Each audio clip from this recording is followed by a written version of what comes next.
علماء کے دینی خدمات میں مشغول والے جذبے سے متاثر ہو کر فطرت عورتوں کی شرح پیدائش کم نہیں کر دیتی۔ اس طرح یاد رکھنا چاہیے کہ نکاح یا نکاحوں سے اجتناب کر کے کوئی بھی شخص ہمتاً تدریس، وعظ و نصیحت، افتاء یا عبادت نافلہ وغیرہ مشغولیت کے باعث وقتی طور پر کچھ دن کا کام تو کر لے گا، یا تعلیم کے دوسرے شعبوں سے منسلک ہو کر ملک و قوم کی وقتی طور پر کچھ ترقی کا سبب تو بن جائے گا، مگر ان حضرات کے اس عمل کے نتیجے میں ان کثیر مسلمان عورتوں کا بیڑا غرق ہونا شروع ہو جائے گا، جن کی عزت و ناموز کی حفاظت اور معاشی کفالت متعدد شادیوں کی سنت کے عمل پر موقوف تھی۔ یورپ اور امریکہ نے ترقی کیا کم کی ہے، مگر ترقی کے دور میں خاندانی نظام کو تباہ و برباد کر دیا۔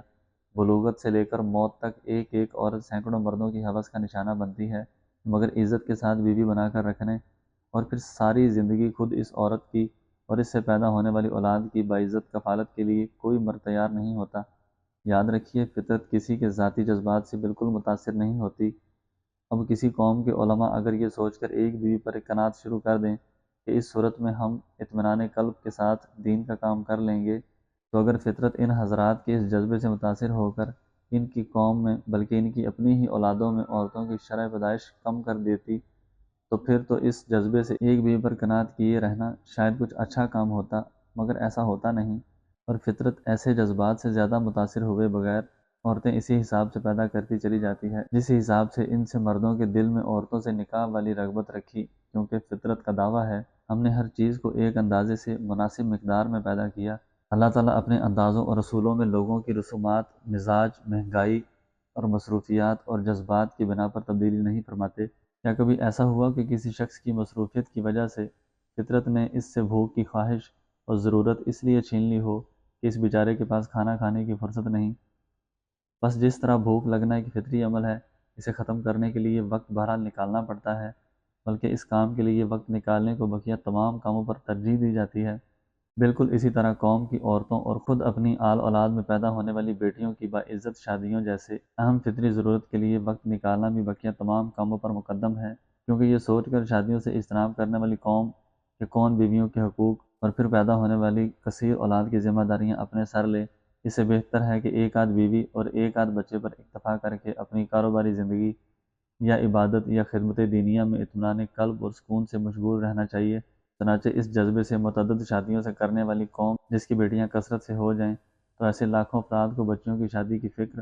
اور ان کے لیے مناسب داماد کی تلاش ایسی تشویش میں مبتلا کر دیتی ہے کہ اس قوم میں اطمینان قلب کے ساتھ عبادت اور کاروباری زندگی وغیرہ کا سارا مزہ آہستہ آہستہ کرکرا ہونا شروع ہو جاتا ہے۔ کتنے ہی اہل علم ہیں جو دوسری شادی کے مخالف ہیں کہ اس سے اطمینان قلب کے ساتھ دینی خدمت میں مشغولیت نہیں رہ سکتی، مگر اپنی ہی 5 6 بیٹیوں کے رشتوں کے حصول میں جب مشکلات کا سامنا کرنا پڑتا ہے تو یہ فکر انہیں وقت سے پہلے بوڑھا کر دیتی ہے۔ ایک صاحب مجھے کہنے لگے کہ ابن تیمیہ اور امام نووی رحمۃ اللہ تعالیٰ نے خود کو ساری عمر دینی خدمات کے لیے وقف کر دیا تھا اور اسی وجہ سے نکاح بھی نہ کیا۔ میں نے جواب میں کہا کہ ابن تیمیہ رحمۃ اللہ تعالیٰ یقیناً بڑے بزرگ تھے، مگر آپ کے والد محترم شہاب الدین اور دادا محترم مجدد ابن تیمیہ رحمۃ اللہ تعالیٰ بھی بڑے عالم تھے۔ اگر خدا نخواستہ وہ اور امام نووی کے والد بھی اس جذبے کے باعث نکاح نہ کرتے تو ان کی اولاد میں ابن تیمیہ اور امام نووی رحمۃ اللہ تعالیٰ جیسے عالم پیدا نہ ہوتے۔ ہندوستان کے مسلمان اگر زیادہ بیویاں رکھتے تو کچھ دن قبل ہندوستان سے ایک عالم دین تشریف لائے اور بتانے لگے کہ 1947 میں انڈیا میں مسلمانوں کی آبادی 5 کروڑ تھی اور اب مسلمانوں کی آبادی 30 کروڑ تک پہنچ چکی ہے۔ مسلمانوں کی اس بڑھتی ہوئی آبادی سے نہ صرف ہندوستان پریشان ہے بلکہ یورپ امریکہ کے پیٹ میں بھی شدید مروڑ اٹھنا شروع ہو گیا ہے۔ کہنے لگے کہ اس آبادی کے باعث مسلمانوں کے ووٹ کی اہمیت اس قدر بڑھ گئی ہے کہ مسلمانوں کو اعتماد میں لیے بغیر سیاسی جماعت کے لیے الیکشن میں کوئی قابل ذکر کامیابی ممکن نہیں۔ میں نے ان عالم سے عرض کیا کہ اگر مسلمان اہم کاموں میں مشغولیت کے ساتھ ساتھ اسلام کے پیش کردہ خاندانی نظام اور پیغمبر صلی اللہ علیہ وآلہ وسلم کی یہ خواہش کہ میں تمہاری کثرت پر فخر کروں گا کو علی وجہ الکمال پایا تکمیل تک پہنچانے کی خاطر متعدد شادیاں کرتے رہتے تو مسلمانوں کی آبادی کم از کم 3 گنا زیادہ یعنی 90 کروڑ تو ہوتی، اور متعدد شادیوں میں مشغولیت کے باعث بالفرض اگر کچھ دینی و دنیوی وقتی نقصانات ہو بھی جاتے مگر کم از کم 90 کروڑ کی آبادی عالمی دنیا میں اس بات پر مہر ثبت کر دیتی کہ اب مسلمانوں کو مکمل اعتماد میں لیے بغیر ہندوستان میں کوئی حکومت پوری طرح کامیاب تو کیا کامیابی کا خواب بھی نہیں دیکھ سکتی۔ نیز ان 90 کروڑ میں نامعلوم کیسے کیسے اعلیٰ دماغی صلاحیتوں والے علماء، واعظین اور تعلیم کے دوسرے شعبوں سے منسلک ایسے مسلمان بھی پیدا ہوتے کہ جن میں بسا اوقات کوئی ایک ہی قوم کی ایسی خدمات سر انجام دیتے ہوئے دنیا سے چلا جاتا ہے کہ سب مل کر بھی شاید ایسی خدمات نہ ادا کر سکتے، اور آبادی کی اس کثرت کے نتیجے میں ہندوستان میں اسلامی اقتدار وغیرہ کی حفاظت کے ذریعے اسلام کو نقصان سے بچا کر جس طرح اسلام کی خدمت ہوتی، یہ خدمت اس خدمت سے 1000 گنا زائد ہوتی جو متعدد شادیوں سے اجتناب کی صورت میں کی جاتی۔ عربوں میں اگر ایک بیوی کا رواج ہوتا تو اگر فلسطین کے عرب مسلمانوں میں علماء یا عام مسلمان خدا نخواستہ یہ سوچ کر ایک بیوی پر اکتفا کرتے کہ اس صورت میں اطمینان کے ساتھ کاروباری زندگی یا مثلاً درس و تدریس، افتاء و واعظ و نصیحت وغیرہ میں مشغول اور خانقاہوں میں سلوک کے منازل کا سلسلہ اعلیٰ و عرفہ طریقے سے چلتا رہے گا، یا بچے کم ہوں گے تو اچھے اسکولوں میں پڑھ سکیں گے اور ان کی تربیت بھی پوری توجہ کے ساتھ ہوگی، زیادہ ہوگے تو پوری توجہ نہ ہونے کے باعث یا فساد زمان کی وجہ سے بگڑ جائیں گے، اور بگڑے ہوئے 10 بچوں سے تربیت یافتہ 2 بچے ہی اچھے۔ الغرض ایسی بات سوچ کر یا فساد زمانہ کے سبب بچوں کے بگڑ جانے کے خوف کے باعث بچوں کی کثرت کو ناپسند سمجھتے ہوئے اگر فلسطین کے عرب مسلمان متعدد شادیوں والی سنت کو قائم نہ رکھتے تو فلسطین میں مسلمانوں کی غیر معمولی آبادی کی وہ شرح ہرگز نہ ہوتی جو الحمدللہ آج قائم ہے، اور یہودی مسلمانوں کے مقابلے میں اپنی آبادی کی سخت کمی کے باعث جس بخلاہٹ کا شکار ہیں ایسا نہ ہوتا، بلکہ یہ یہود اس مقدس سرزمین پر اپنا تسلط قائم کر کے یہاں اسلام اور اسلامی روایات کا ایسا ستیہ ناش کر چکے ہوتے کہ اطمینان قلب کے ساتھ سلوک کے منازل طے کرنے کا سارا فلسفہ ملیا میٹ ہو گیا ہوتا، اور فساد زمان کے شر سے مکمل طور پر محفوظ تھوڑے سے بچے اور ان کی قلیل مگر تربیت یافتہ نسل تربیت یافتہ ہونے کے باوجود یہودیوں کی نسل کشی کی مہم کی بھینٹ چڑھ چکی ہوتی، مگر عرب کی متعدد شادیوں والی روایات اور اس بنا پر مسلمانوں کی کثرت آبادی کے باعث اب ایسا کرنے کے لیے یہودیوں کو غیرت مند فلسطینی مسلمانوں کے سامنے لوہے کے چنے چبانے پڑ رہے ہیں، کیونکہ دشمنان خدا کے پاس طاقت اور قوت کا استعمال کر کے مسلمانوں کی ہر تدبیر کا علاج موجود ہے، البتہ مسلمانوں کا اپنے ملک اور دین و مذہب کے دفاع کے لیے جذبہ جہاد کا مقابلہ کرتے ہوئے اور آبادی میں غیر معمولی اضافے کے باعث مسلمانوں کی کثرت سے پیدا ہونے والی اولاد کو پے در پے ٹھکانے لگا کر پوری روئے زمین پر حکومت کا خواب دیکھنا ان کے بس میں نہیں۔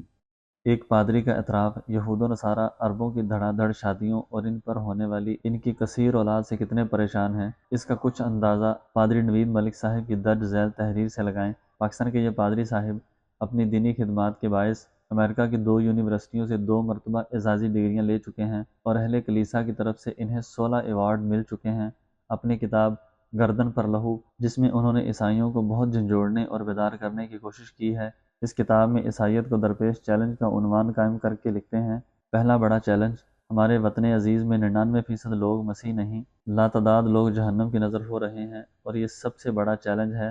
جو کلیسا کو درپیش ہے۔ پاکستان میں ہزاروں ایسے چھوٹے بڑے علاقے میں ہیں جہاں ابھی تک روحانی تاریکی ہے اور انجیل ابھی تک وہاں پہنچی ہی نہیں، ان علاقوں میں نور بن کر چمکنا ہر مسیح کا فرض ہے۔ صفحہ نمبر 70۔ مزید لکھتے ہیں: چوتھا بڑا چیلنج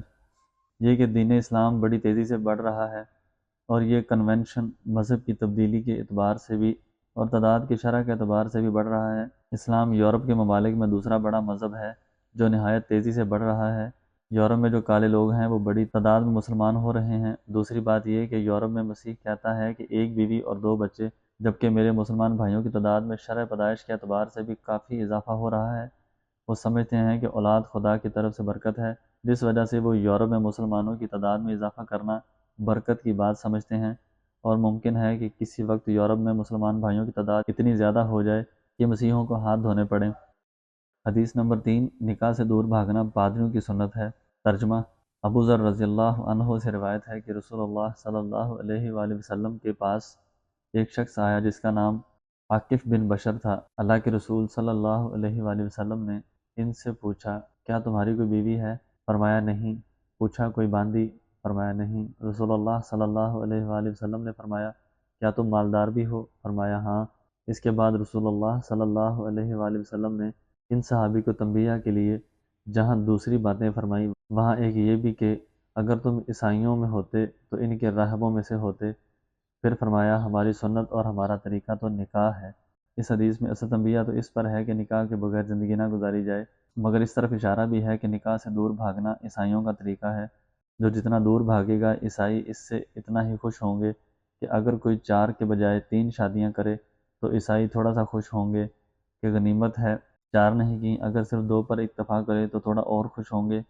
اور اگر کوئی ایک شادی بھی نہ کرے تو عیسائی خوشی میں ایسے پاگل ہو جائیں گے کہ ایسے شخص کو معاشرے میں عام افراد سے ہٹ کر بہت اونچا مقام دلانے کی کوشش میں اسے باقاعدہ راہب قرار دیتے ہوئے عقیدت میں اس کے ہاتھ پاؤں چومنا اور اس سے تعویذ گنڈے لینا شروع کر دیں گے۔ عیسائیت میں پادری کی ڈگری اسی کو دی جاتی ہے جو شادی نہ کرے اور خود کو ساری عمر کے لیے عیسائیت کی تبلیغ اور دین کی خدمات کے لیے وقف کر دے۔ مگر جب اس فلسفے پر عمل کے باعث بہت سے پادریوں نے دین کے ساتھ ساتھ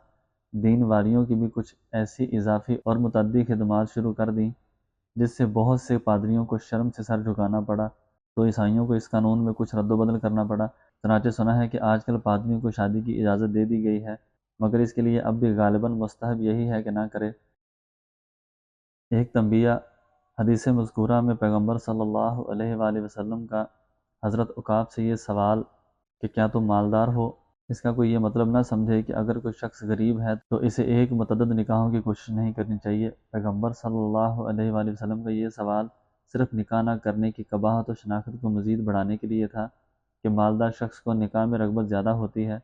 اور اس کے لیے رشتے کا حصول آسان ہوتا ہے۔ نیز ایک متعدد بیویوں کے حقوق واجبہ کی ادائیگی بھی اس کے لیے غریب کی نسبت آسان ہوتی ہے، ورنہ اس پر تفصیلی کلام گزر چکا کہ غربت و شرن نکاح میں رکاوٹ نہیں بلکہ بعض اعتبار سے نکاح پر مزید ابھارنے کا سبب ہے۔ ہاں یہ ضرور ہے کہ رشتہ کی تلاش میں اپنی مالی حیثیت کو ملحوظ رکھے تاکہ متعدد بیویوں کا واجب حق بآسانی ادا ہو سکے، جیسا کہ تفصیلاً گزر چکا۔ حدیث نمبر 4۔ ترجمہ، رسول اللہ صلی اللہ علیہ وآلہ وسلم نے فرمایا، نکاح علل اعلان کیا کرو اور اسے مسجد میں منعقد کیا کرو، اس پر اعلان و اظہار خوشی کی خاطر دف پیٹا کرو۔ اس حدیث میں نکاح کو مسجد میں منعقد کرنے کا حکم دینا اس بات کی واضح دلیل ہے کہ نکاح کا معاملہ عام معاملات سے جدا ہے۔ عام دنیوی معاملات مسجد میں جائز نہیں۔ نکاح کے مسجد میں انعقاد کے حکم کی ایک علت اعلان نکاح ہے، مگر فقہاء کرام کی تصریح کے مطابق یہ حکم اس بات پر بھی واضح علامت ہے کہ نکاح عبادت ہے، اور جیسے یہ حدیث پہلے نکاح کے مسجد میں مستحب ہونے پر دلالت کر رہی ہے، دوسرے، تیسرے اور چوتھے نکاح کا مسجد میں استحباب اور پسندیدہ ہونا بھی اسی حدیث سے ثابت ہو رہا ہے، اور نہ ہی عملاً ایسا ہوتا ہے کہ اگر کوئی صاحب دوسری شادی کے لیے مسجد کا انتخاب کریں تو مولوی صاحب انہیں یہ کہہ کر باہر نکال دیتے ہوں کہ صرف پہلا نکاح مسجد میں سنت ہے، دوسری تیسری شادی کے لیے کوئی شادی حال تلاش کیجیے۔ ثابت ہوا کہ مسجد میں نکاح کی ترغیب کی وجہ سے پہلا نکاح عبادت و مقدس عمل ٹھہرا، اسی دلیل سے دوسرا، تیسرا اور چوتھا نکاح بھی عبادت اور مقدس و مبارک عمل ٹھہرا۔